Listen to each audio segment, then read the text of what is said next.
Welcome to Contemporary Retirement. Contemporary Retirement is a public interest program focused on the retirement community. Every program has segments on legal, financial, and health issues affecting the retirement community. Contemporary Retirement is sponsored in part by a major grant from the Family Heritage Trust Company. Contemporary Retirement is sponsored by Family Heritage Trust Company. The Family Heritage Trust Company is an independent bank chartered trust company established by local professionals to provide fiduciary services, including fee-based investment advice, trust services, retirement planning, and tax planning. The Family Heritage Trust Company is committed to client service in our communities. For more information, call the Family Heritage Trust Company at 301-631-5900. Contemporary Retirement is sponsored in part by a grant from R. Thomas Murphy & Associates, P.C. R. Thomas Murphy & Associates is one of Franklin County's leading law firms, emphasizing estate, trust, elder law, and medical assistance planning. Welcome to the Is It Legal feature on Contemporary Retirement. This segment focuses on various legal issues which are of importance to the retirement community. With me today is Tom Murphy from the R. Thomas Murphy Law Firm with offices Waynesboro, Chambersburg, and McConnellsburg. Welcome to the show, Tom. Good morning. Tom, we've been talking about disaster stories. Disaster stories the last several weeks where you put a kid's name on a house, the kid dies before you, their spouse is unwilling to cooperate in the sale process, refinance process, and with married couples, if that house would have been automatically protected. Oh, absolutely. I mean, it's devastating to families when they do this stuff thinking they're doing something shrewd or smart, and they find out all these negative things that no one even thought of. And to realize then, wait a minute, the house wasn't at risk anyway. Why did we do this? And then capital gains issues because, the parent can sell that house tax-free because a married couple can exclude $500,000 in gain. Most of the couples we don't not have $500,000 in gain. You die with the house, the capital gains goes away. But in the meantime, if a kid owns a portion of that house, they don't reside in it, they're going to have to pay capital gains on the sale of that house no matter when it's sold, including after death. Well, exactly. And so one of the most commonly cited reasons for doing it was to avoid all that death tax. And they find out, wait a minute, in Pennsylvania it's 4.5% versus potentially 20% capital gains. It just doesn't make any sense. Then you combine it with the fact that people are being told that they should get trusts, and we watch these trusts just absolutely create nightmare propositions. I recently had a case in which we had to maintain a fancy Baltimore law firm, $15,000 later to get a court order to get a house out of a trust, which would have been automatically protected had it not been in a trust. But as long as it was in a trust, it was an available resource. Right, and nobody reads those things except us, unfortunately. And when you look through this and the Medicaid application, exactly, and you find this convoluted language on disability and all this kind of stuff, which absolutely ties those assets up, which we want flexibility. We want to be able to move them and not lock stuff up at the wrong time. People being told, well, you just get a divorce, that'll solve the problem. Sure. Well, number one, not many people want to get divorced. Number two, when you do, it creates a different set of rules. You have a split of the assets. The assets of the unhealthy spouse are available, yet most married couples, you could have protected them all. Yeah, exactly. So it was a wasted effort, and it was usually done without any good planning or advice. I don't need a power of attorney. I'm just going to put the kid's name on the bank account now. We've had some fun with that strategy. It's awful. Not only does the wrong thing happen, like the child passes and mom's paying inheritance tax on it, but that's just one thing in a vast array of things that happen in a person's life that bank account has nothing to do with. Well, right now I have a client whose son was named on a savings account. He has a child support order, and the court directed that the child support be paid out of mom's account because the child was a co-owner. Absolutely. Yeah, it happens repeatedly, especially because those folks are aggressive in going after it. And if you've got joint accounts with people, that's the kind of stuff that can hit you. So no, I didn't intend it for that purpose. I only intended it to have him help me write checks. No, you made him a co-owner. When he's a co-owner, it's available. Exactly. It's a different relationship than if you were simply an agent under a power of attorney. So you got to understand that. Power of attorney doesn't own the money. They're just authorized to transact business. But when you put them on there as a co-owner, they're an owner, which means every bad thing in their life can affect your money. Yeah, and unfortunately, it often does. You know, we don't get a little tap on our shoulder saying your kid's going to have a health issue next week or this or that. You know, you have to plan on the assumption that I cannot deal with anything going wrong. Most of our retirees need to avoid any unnecessary risk. And, you know, trying to avoid a minimal inheritance tax in Pennsylvania or no inheritance tax in Maryland at the expense of putting yourself at risk for what you spend a lifetime accumulating just makes no sense. Exactly, and it's folks who are normally conservative and safety-minded just rolling the dice like they're in Vegas, and they need to understand that. And the kid says, well, I won't do anything until mom dies, so why are you worried about it? Well, if you're not going to do anything until mom dies, then why does your name need to be on that account? You know, the reality is, if it's in fact exactly what they're going to do, which I believe that to be the case in most instances, there's still no need to do it. It will be fine anyway. Exactly. So if you have minimal tax or no tax, the family's still ahead because they've controlled the situation, they've eliminated risk, and it usually works out. You know, I look at mom and dad, you know, who we represent. We never represent kids. We always represent the parents. I say, can you go back to work? No. Well, that means if you can't go back to work, you can't put these assets at risk. If your kid wants to do something silly, like drive around with no automobile insurance or something at age 30, well, they got 35 years to make it back. But, you know, these parents' resources, it's a finite resource. That's it. There's nothing more. And they cannot be unnecessarily putting it at risk. Right. They've already gone through all the risky stuff. They're finally safe and secure. Let's not backtrack and create problems for ourselves.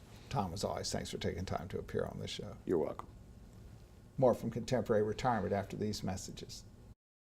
Few things in life are as important as family. Leave your insurance worries to us. Write Gardner. Call or visit our website to learn how we can make insurance simple and more affordable. Every life that meets its end leaves a heart for love to mend. Sister, brother, family, friends are left to carry on. When the loss seems more than you can bear, it's nice to know that we'll be there at Douglas A. Fiery Funeral Home. We care.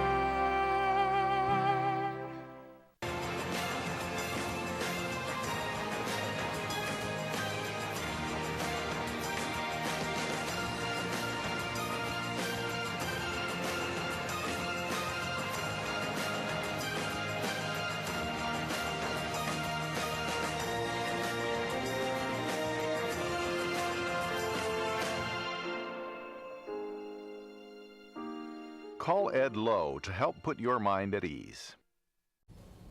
Welcome to the special guest feature on Contemporary Retirement. This segment focuses on various issues which are of importance to the retirement community. With me today is Kathy Fisher, Program Manager, Washington County Commission on Aging. Welcome to the show, Kathy. Thank you very much. Commission on Aging, we want to make sure all our audience is aware of every county in America is required to have some sort of an area agency on aging required by federal law.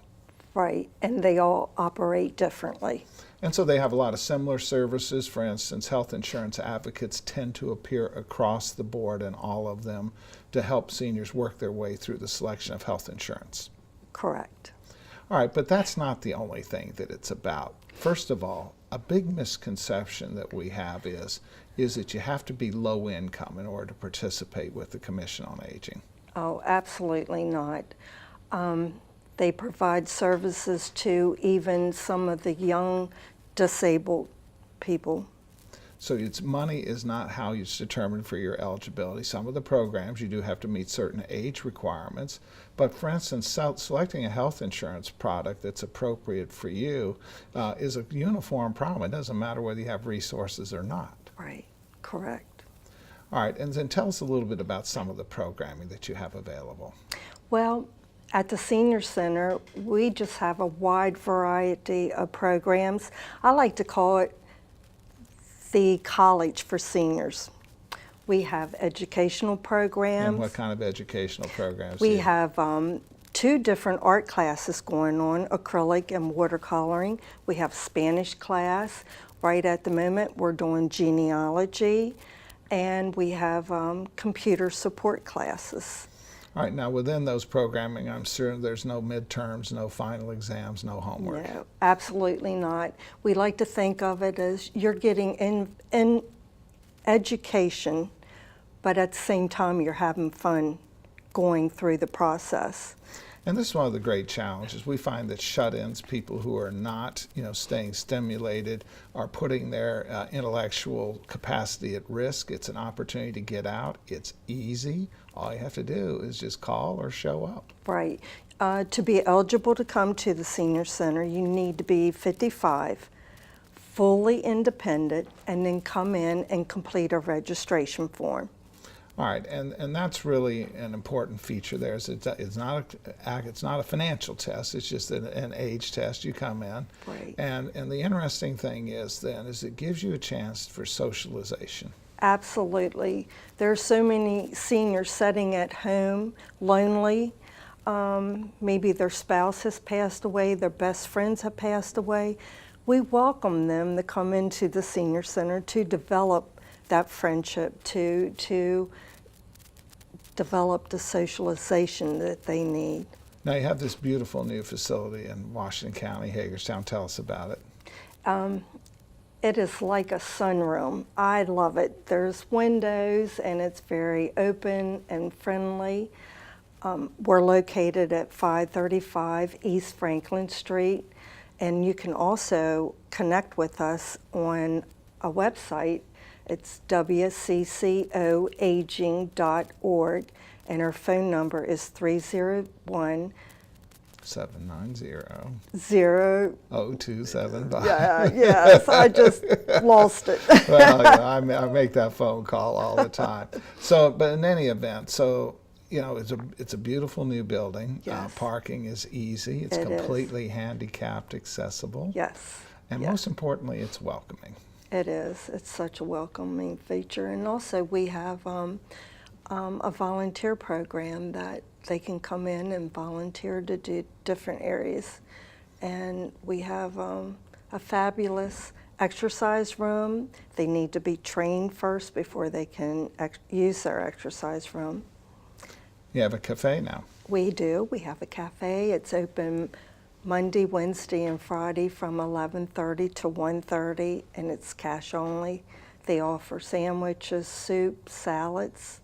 And then, of course, you coordinate with the Department of Social Services to make sure that people understand what benefits might be available to them, in particular the prescription drug assistance program that most middle-class folks watching this show in Maryland are eligible for, and they have no idea that they're eligible.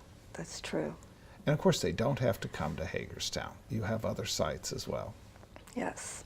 Where are some of those sites? Well, we have nutrition sites that are open from 9 to 1. There's one at Potomac Towers, Walnut Towers, Francis Murphy, and some of the other outlying. Williamsport. Yeah, okay. Well, Kathy, I want to thank you for taking time to appear on the program. Okay. People should contact the Commission on Aging and be shocked how much is available to them. Okay. Thank you very much for having me. Thank you. More from Contemporary Retirement after these messages. Tranquillity at Fredericktowne Assisted Living and Memory Care provides a warm, home-like atmosphere that promotes daily life enrichment. At Tranquillity, our medical director is a geriatric physician. Our professionals support and understand the various stages associated with Alzheimer's and dementia.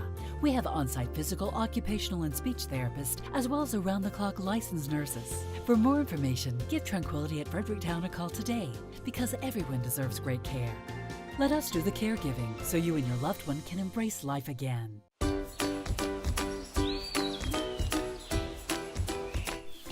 Dad, there's the big one. There's the big one. Just wait. There's the monster. Just one more bid on hurleyauctions.com. I got it.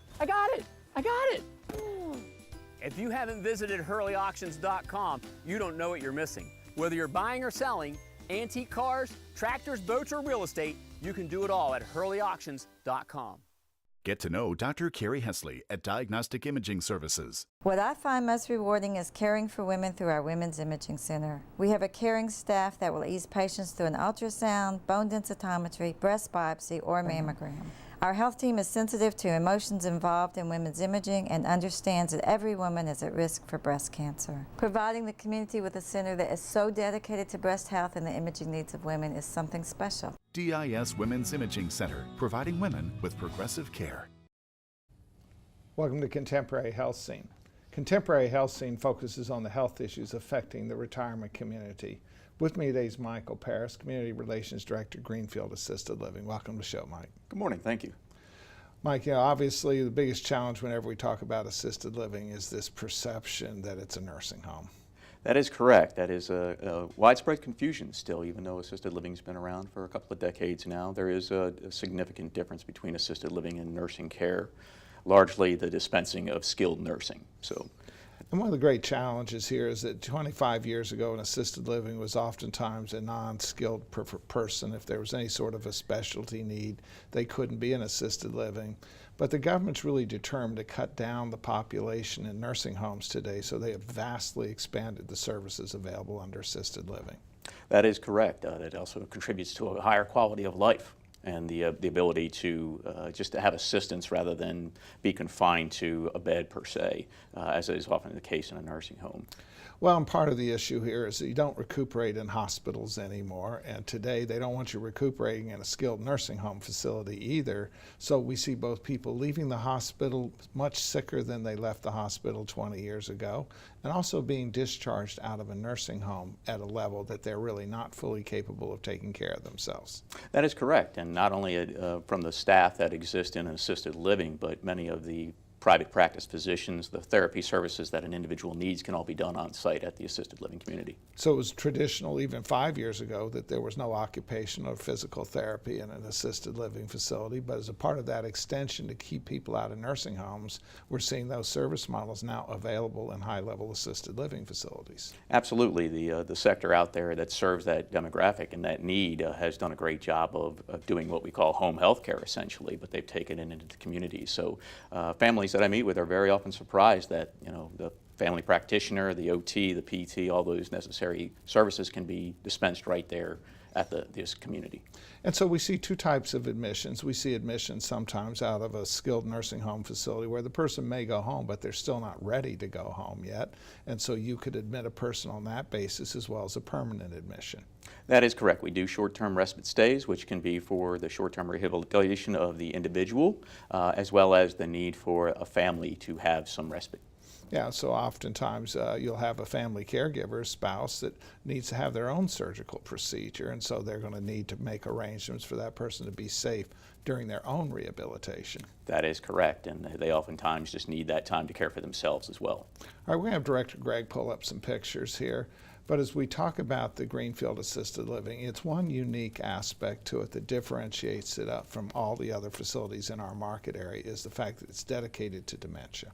That is correct. We are 100% devoted to memory care, and we also have an exclusive feature to our community that no one else has in terms of a three-neighborhood approach that allows an individual to age in place. Well, and what's important about that is you have somebody who's high functioning. They do better to be in an environment in which other people are high functioning, not being confronted with people who are clearly at a lower functioning level than themselves. That is correct, and there's a flip side of that coin too, because while many families that we meet with and encounter are certainly concerned with their loved one involved with others at a high functioning level, but the flip side of that same coin is the low functioning individuals being with others in the same capacity. Now we look at this picture here as one of my favorite pictures because it does reflect the fact that you do have an outside courtyard. To the extent that a person is capable, they can directly access that courtyard and go outside, weather permitting, and have some flexibility. That is correct. The doors generally are left open so that the individual can go out. It's a very large courtyard that's shared by two of our neighborhoods. When the weather is not appropriate or for other reasons, the doors may be kept locked, but other than that, it is the freedom to move about. And the beauty of that is you can't see the fences. It's all covered by shrubbery and so forth. And secondarily, because of those big windows, the staff can actually watch a person out there without having to hover above them. That's a benefit to the resident themselves because they don't feel like somebody's over their shoulder all the time, but it still allows us to monitor them for their safety and well-being. So you have the high-functioning unit that I oftentimes characterize in the middle of the day. You can't tell the difference between the visitors and the patients, but obviously the sundowner issues and so forth later in the day you can tell easily. Then of course, you have a middle pod that's sort of in between, and then you have a pod that really you have to focus on care, not trying to keep them stimulated because they're past that.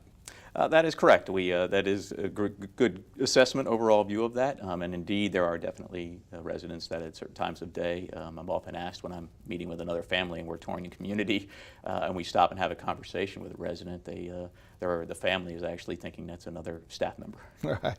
So in any event, where can they find out more information on Greenfield?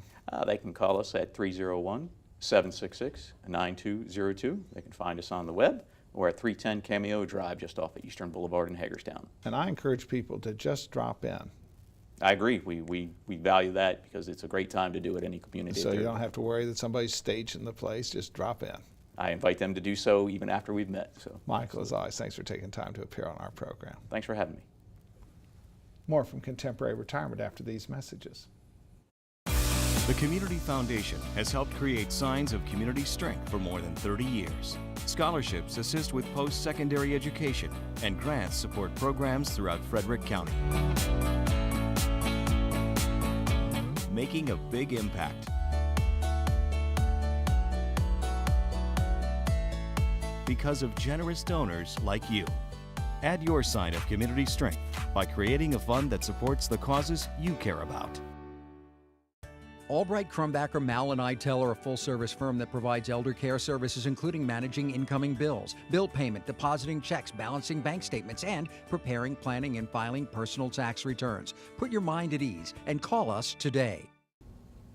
Welcome to the Making Sense feature on Contemporary Retirement. Making Sense focuses on the financial issues affecting the retirement community. With me today is Christian Wright, President of Wright Gardner Insurance. Welcome to the show, Christian. Thank you, Michael. Christian, we do a lot of segments on this show in terms of legal and other financial issues, talking about whenever somebody says just do something, it's fairly evident they don't understand the problem. Right. Nothing is that easy, except I guess in buying sneakers. So just do it, baby, right? Well, we talk about homeowners policies, and people just think just do it. Just call up any provider and just do it. Yeah, and the main problem with that idea is just do it, just go buy insurance on a home, is each home is different. So the policy has got to be structured in a way that meets that person's particular needs. The home, the value of the home is different. The quality of construction, the type of construction. All of these things come into play if there's property on the premises that's outdoor buildings or things like that. And we've talked about, as we said before, in type of construction, a horsehair plaster versus drywall and things like that. So it is not cookie cutter. You cannot base an insurance policy strictly on the square foot of your home. We hear that a lot. I'll just give you that and that's enough. No, that's not. So you need to make sure you're talking to the agent. Well, and one of the problems I have with the internet is that, first of all, I don't find any substantial price advantage at all on the internet. In fact, you look at how much money they're spending on advertising, what they're bypassing the agent for, they're spending on advertising. So I don't know. I think in the long run, maybe that it'll probably be a better deal for the insurance company. But what did I just say? A better deal for the insurance company. I'm not sure it's a better deal at all for the customer. Right. And the issue with the internet, now we use it obviously. So I mean, from a time stance, it can be beneficial, but when you're talking about coverage, which is what insurance is all about, let's face it, when you have a loss, the insurance better be there to pay for it. Well, let's take a couple of examples here. Let's make it dirt obvious. If I make a remark that a house is in a tract home subdivision built since the 1950s, you have a pretty good idea what those construction techniques are. And even before the client describes the house, you have a pretty good idea what the coverages need to look like. Exactly. So that, we have yet to see one of these companies program their online computer system to be able to do just that. So, they may not even ask the question. That's very important, or the information you give just does not lead to the end product being what you need, and that's a great example. All right, so we know that tract home construction is in the $130 to $150 a square foot range, and that's what most insurance companies are using. But tract home is homes that were essentially built since the 50s. There's a particular style of construction. But if I were to give the address of your family home on South Prospect Street when your family still owned it, What would that say to you in terms of cost of reconstruction? Right. So locally, I would know exactly that home is in a historic district. So number one, I need to be concerned that the home is rebuilt with historically the same type of architecture. It's not a tract home. It's got a whole lot of other issues, and you would not know that if you just spoke with a computer. And so the reality is that, as soon as an agent who's familiar with the area hears an address, you automatically know that we have to be addressing specific issues. And that home on South Prospect is a perfect example of another problem that we have in rural areas where the real estate market is depressed. The cost of reconstruction of that house just dwarfs its fair market value. Right. And that's an issue, Michael, that we see as agents all the time, and depending on the cycle of where we are in the economy, it can change. So we can have a structure that its resale value is less than the cost to reconstruct, so the insurance policy is going to have a higher limit. In great times when real estate's booming, the resale value of that property may be much larger than the cost to reconstruct. So that, again, is where an agent can help you understand what it is that you're actually insuring. You're not insuring resale, you're insuring the reconstruction cost of that property. And that really troubles people from time to time, because in a depressed market that we had, from 2008 to 12, 13, you had houses that were, worth substantially less than the cost of reconstruction. Right. And that's, again, that's the whole problem with buying something when you're not talking to someone and not understanding what it is that you actually need, because we see that a lot. Banks will require you to carry insurance if you have a mortgage on it to cover their interest, but many times, they may not even understand that the insurance is the reconstruction, the cost to rebuild it, not to resell it. Well, Christian, as always, I want you to take time for appearing on the program. We're going to talk a little bit more about this next week. Thanks, Michael. Thank you from Contemporary Retirement. Remember a more carefree time? Leave your insurance worries to us, Wright Gardner. Call or visit our website to learn how we can make insurance simple and more affordable.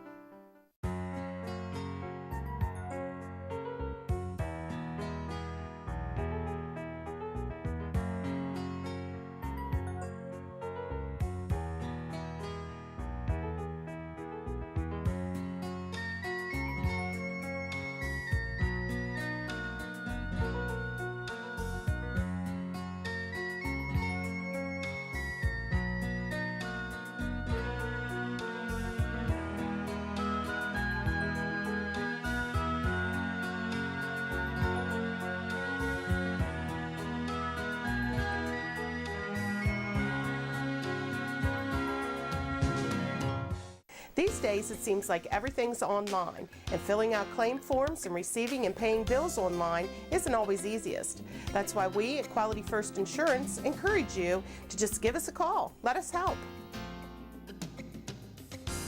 Hi there, I'm Paul Sweeney with Quality First Insurance, and it's still just this simple. Our offices are open every weekday where you'll be able to call and speak to real, live people. No detail was missed. I'm so glad that I turned to Quality First Insurance. I've recommended Quality First Insurance to my friends who've been just as satisfied. If you're not happy with what you're paying for Medigap, or more importantly, not happy with your service, give us a try. We're locally owned, and we take the time to provide you with the best. We are Quality First Insurance, and our mission is to provide quality products to quality people. Pick up the phone and give us a call today at 800-745-1411.